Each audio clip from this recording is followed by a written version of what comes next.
Bismillahirrahmanirrahim. Assalamualaikum warahmatullahi wabarakatuh. Sebelumnya, perkenalkan nama saya Rifki Regina Fibianti dengan NIM 20301501010 dari kelas PJKRC.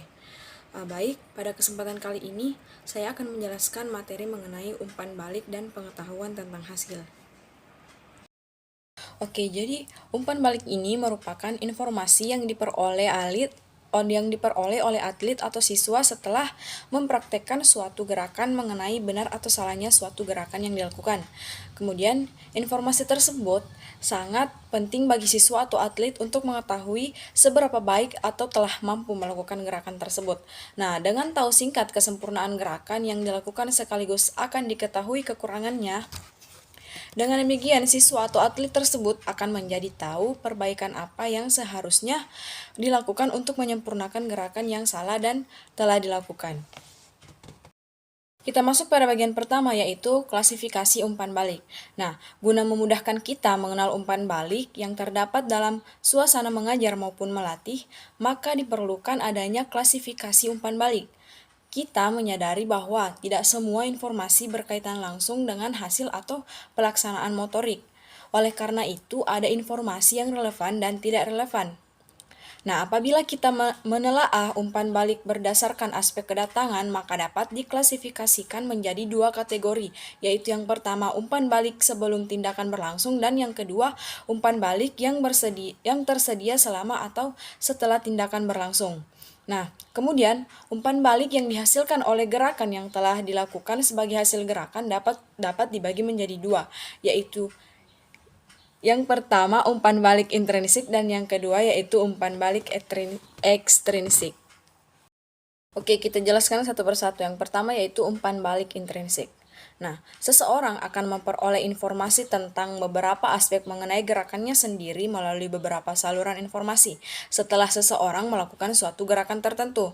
Dan bentuk informasi tersebut sudah terkandung dalam respon tertentu. Sebagai contohnya yaitu dalam permainan bola voli, seorang pemain melakukan smash dan keluar. Setelah pemain tersebut melihat bahwa smash yang dilakukan bolanya keluar, maka pemain tersebut mengetahui bahwa pukulan smashnya salah. Nah, dari kesalahan yang dilakukan tersebut diproses secara internal untuk melakukan perbaikan. Kemudian yang kedua yaitu umpan balik ekstrinsik. Nah, umpan balik ekstrinsik merupakan umpan balik yang bersifat pelengkap bagi umpan balik intrinsik. Informasi ekstrinsik sebagian diantaranya berupa informasi verbal. Nah, seperti catatan waktu dalam 1 detik untuk pelari dan perenang atau nilai 1,0 sampai 10 untuk pesenam dan 10 sampai 100 untuk peloncat indah. Nah, seorang peloncat indah dengan nilai 45 misalnya akan dapat digolongkan jelek. Nah, skor kuantitatif ini dapat diucapkan secara verbal, bahkan dapat diuraikan secara terperinci sebagai informasi yang menunjukkan tingkat keberhasilan seseorang dalam melakukan gerakan. Oke, kemudian kita masuk pada bagian kedua yaitu pengetahuan tentang hasil. Nah, pengetahuan tentang hasil atau PH adalah informasi umpan balik yang dapat diungkapkan secara verbal maupun non-verbal. Nah, berkenaan dengan hasil suatu gerakan yang dikaitkan dengan tujuan yang ingin dicapai. Dalam kegiatan olahraga setim, sebuah tim sepak bola yang berhasil memenangkan pertandingan dengan memasukkan bola ke gawang lawan, tim tersebut mendapat sanjungan dari pelatih, kawan bermain maupun dari para penonton. Nah, ini merupakan salah satu contoh pengetahuan tentang hasil dengan keberhasilan tim tersebut memenuhi tujuan yang ingin dicapai yaitu memenangkan pertandingan. Kemudian yang ketiga yaitu pengetahuan tentang penampilan. Nah, pengetahuan tentang penampilan atau PP diartikan sebagai informasi umpan balik yang berkenaan dengan pola gerak yang telah dilakukan oleh seseorang. Nah, bagi seorang guru atau pelatih, pengetahuan tentang penampilan merupakan salah satu bentuk umpan balik dalam rangka memperbaiki kesalahan pola gerak untuk mencapai hasil yang lebih baik. Nah, kemudian contoh yang dapat dikemukakan adalah seorang siswa yang melakukan roll dengan depan pada mata pelajaran senam tetapi tidak mendekatkan dagu ke dada sehingga pada saat melakukan roll bukan punggung yang menempel ke matras tetapi bagian kepala belakang. Kemudian yang keempat yaitu fungsi umpan balik. Nah, Pada fungsi umpan balik ini terbagi menjadi dua, yaitu yang pertama sebagai motivator dan yang kedua sebagai bimbingan. Kita akan jelaskan satu persatu. Yang pertama dulu yaitu sebagai motivator. Nah, informasi tentang hasil dan informasi tentang penampilan dapat memainkan peran penting sebagai pendorong yang kuat untuk memacu melaksanakan kegiatan. Nah, hal ini selaras dengan hukum efek yang dikemukakan Thorndike yang menyatakan bahwa seseorang cenderung untuk mengulang respon yang diberi hadiah dan cenderung untuk menghapuskan respon yang penampilan motorik dengan kesalahan yang kecil atau sedikit merupakan suatu hadiah tersendiri bagi siswa atau atlet, sedangkan kesalahan yang besar merupakan suatu hukuman bagi pelakunya. Kemudian, yang kedua yaitu sebagai bimbingan. Nah, umpan balik dapat berfungsi sebagai bimbingan bagi siswa atau atlet.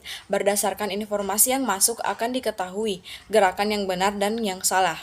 Nah, dengan gerakan-gerakan yang salah itulah yang perlu diperbaiki dan dibenarkan. Dengan demikian, pengetahuan tentang hasil berfungsi sebagai pengarah mengenai apa yang harus dilakukan pada langkah berikutnya untuk menyempurnakan. Nah, dan hal ini selaras dengan pendapat Adams yang menyatakan bahwa pengetahuan tentang penampilan berperan sebagai bimbingan yang menuntun subjek agar semakin mendekati sasaran sehingga sebuah rujukan gerak yang benar menjadi terbentuk. Oke, kita masuk pada bagian rangkuman. Adapun rangkuman dari keseluruhan materi yang tadi saya bacakan yaitu umpan balik merupakan informasi yang diperoleh atlet atau siswa setelah mempraktikkan suatu gerakan mengenai benar atau salahnya suatu gerakan yang dilakukan. Kemudian, berdasarkan aspek kedatangan, maka umpan balik dapat diklasifikasikan menjadi dua kategori yaitu umpan balik sebelum tindakan berlangsung dan umpan balik yang tersedia selama setelah tindakan berlangsung. Nah, kemudian berdasarkan gerakan yang telah dilakukan umpan balik dapat dibagi menjadi dua kategori yaitu umpan balik intrinsik dan umpan balik ekstrinsik. Nah, umpan balik intrinsik ini adalah informasi tentang beberapa aspek mengenai gerakannya sendiri yang terjadi melalui beberapa saluran informasi setelah seseorang melakukan suatu gerakan tertentu. Bentuk informasi tersebut sudah terkandung dalam respon tertentu. Kemudian, umpan balik ekstrinsik ini merupakan umpan balik yang bersifat pelengkap bagi umpan balik intrinsik. Umpan balik ekstrinsik berupa seketika dan terminal, langsung dan tertunda, verbal dan non-verbal, dan keseluruhan dan terpisah. Kemudian, pengetahuan tentang hasil atau PH adalah informasi umpan balik yang dapat diungkapkan secara verbal maupun non-verbal berkenaan dengan hasil suatu gerakan yang dikaitkan dengan tujuan yang ingin dicapai. Kemudian, pengetahuan tentang penampilan atau PP diartikan sebagai informasi umpan balik yang berkenaan dengan pola gerak yang telah dilakukan oleh seseorang. Sekian materi tadi yang saya bacakan. Kurang dan lebihnya mohon dimaafkan. Billahi taufiq wal hidayah. Wassalamualaikum warahmatullahi wabarakatuh.